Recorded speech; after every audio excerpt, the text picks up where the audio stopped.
হইবে নি খুলে এলো চুলে আশা যখন দেখি এই পরাণ জুড়ে রাইকা চলে। সম্প্রতি সামাজিক যোগাযোগ মাধ্যমে আলোচনার ঝড় তুলেছেন ফারজানা সিথি নামের এক তরুণী, যিনি সেনাবাহিনীর একজন কর্মকর্তার সঙ্গে বাগবিতণ্ডায় জড়িয়ে নজর কেড়েছেন সবার। কোটা সংস্কার আন্দোলনের সময় অগ্নিকন্যা হিসেবে পরিচিতি পাওয়া ফারজানা সিথি এবার ভিন্ন এক আলোচনার কেন্দ্রবিন্দুতে।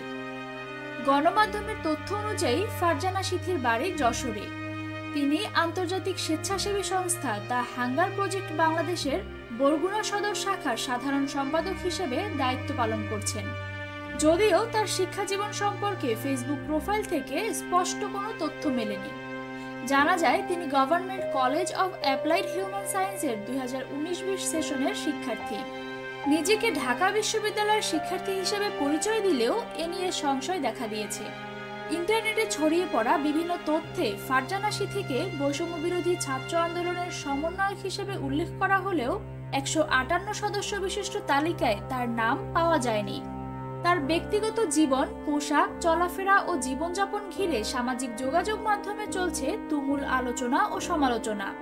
ফারজানা সিথির বিভিন্ন ছবি ও ভিডিও এখন ভাইরাল। তাকে দেখা গেছে বিভিন্ন ফটোশুট ও ভিডিওগ্রাফিতে অংশ নিতে।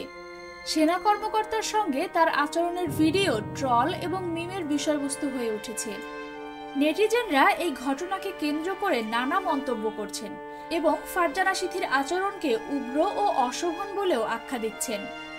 তবে বিতর্কের পরপরই ফারজানা সিথি একটি ভিডিও বার্তায় দুঃখ প্রকাশ করেছেন।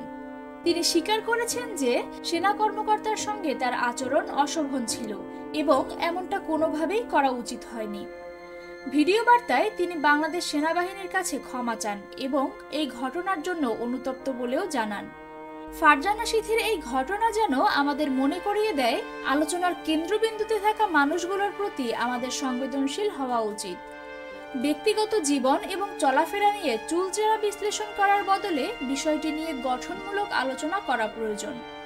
ফারজানা সিথির ক্ষমা চাওয়ার বার্তা তার দুঃখবোধ ও আত্মসমালোচনার প্রকাশ, যা আমাদের এই ঘটনার প্রতি মানবিক দৃষ্টিভঙ্গি রাখতে উৎসাহিত করতে পারে।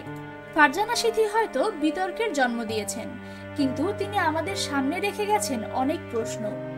আমরা কি কারো একক ঘটনার ভিত্তিতে পুরো মানুষকে বিচার করি? এমন প্রশ্নের উত্তর খুঁজতেই হয়তো আমাদের সময়ের দরকার।